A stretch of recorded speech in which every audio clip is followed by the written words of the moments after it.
Morning, this is your Biznation Bulletin with me, Henry Winter. And first, the high street was dealt a blow this week after Arcadia announced it was going into administration. 13,000 jobs at Sir Philip Green's company are now at risk, and Deloitte will handle the next step. This comes after the group rejected a £50 million emergency loan from Mike Ashley's Frasers Group. If a company is going into administration, it means it's being taken under the management of an administrator, who must be a licensed insolvency practitioner.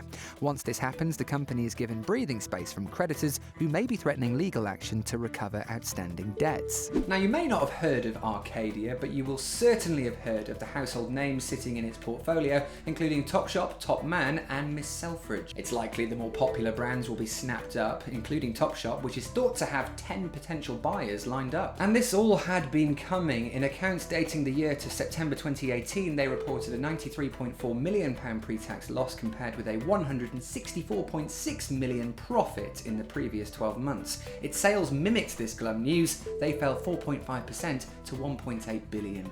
Now, one of the big questions and another huge uncertainty facing Arcadia staff is there's still an estimated £350 million hole in the company's pension fund. And I don't know if you know your holes, but that's quite a big one. The Green family have come under a lot of scrutiny for this, as they've received huge payouts from Arcadia over the years, including a £1.2 billion dividend in 2005. And staying with the high street, Debenhams has announced it's to be wound down. Since going into administration twice in the space of a year, it struggled to find a buyer, and when JD Sports pulled out of a potential rescue plan with the retailer, that was the final straw. Since going into administration twice in the space of a year, it struggled to find a buyer, and when JD Sports pulled out of a potential rescue plan with the retailer, that was the final straw. Administrators announced on Tuesday that they plan to liquidate the company, putting a total of 12,000 jobs at risk, which led to Debenhams announcing flash sales immediately. Now, this winding down presents an opportunity for potential investors to swoop in and buy parts of the business if they so wish. So what caused the demise? Well, like most of the high street, Debenhams wasn't quick enough to react and pivot its business online. This was echoed by their former chair, Sir Ian Cheshire, who said, "These days, you've got to be so much faster and so much more online." And on top of this, Debenhams chose to go down the road of the sale and leaseback technique. This is a model that a lot of retailers used to use in the past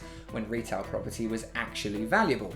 Oh, how times have changed. This week also signalled takeover madness. Firstly, two SaaS, or software as a service, giants became one. Salesforce announced it's agreed to buy communications platform Slack for $27.7 billion in a part cash, part stock deal. Now, Slack users needn't worry about the service being changed at all. It actually has impressive brand loyalty. The deal just gives them access to extra resources and relationships. The acquisition will allow the dynamic duo to better compete with Microsoft. Now, the big acquisition news this week, though, came on Sunday when S&P Global announced it was taking over IHS Markit for an eye-watering $44 billion.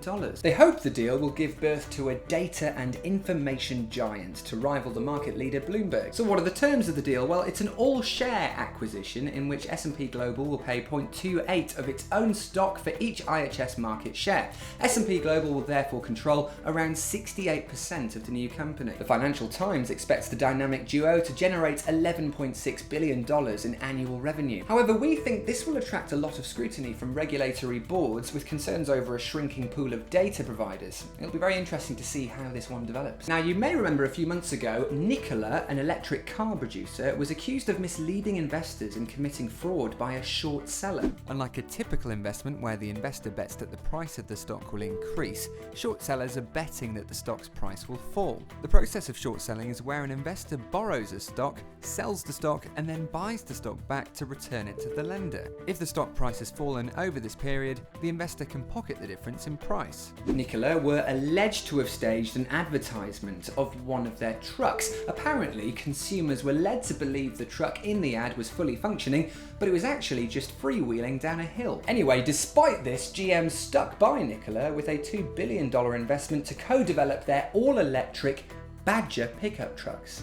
Terrible name. But this is now being reversed, and the two companies are entering a non-binding potential agreement. This basically means GM, if they fancy it, can supply fuel cells to Nikola. Now this provides GM with some distance from the electric car maker in case they take a turn for the worse. And finally, some tragic news from the business world this week. Zappos CEO Tony Hsieh has died in a fire at the age of 46. It's a huge loss to the online shoe company and indeed the world. His success began in 1995 when he created Link Exchange, an internet ad company that eventually sold to Microsoft for $265 million.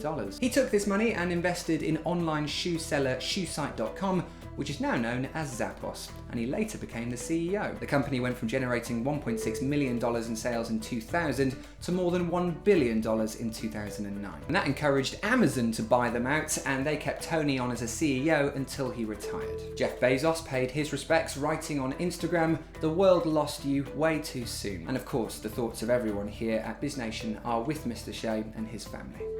Well, that's all your Biznation news for this week. Thanks for tuning in, and we'll see you again next time. Bye-bye.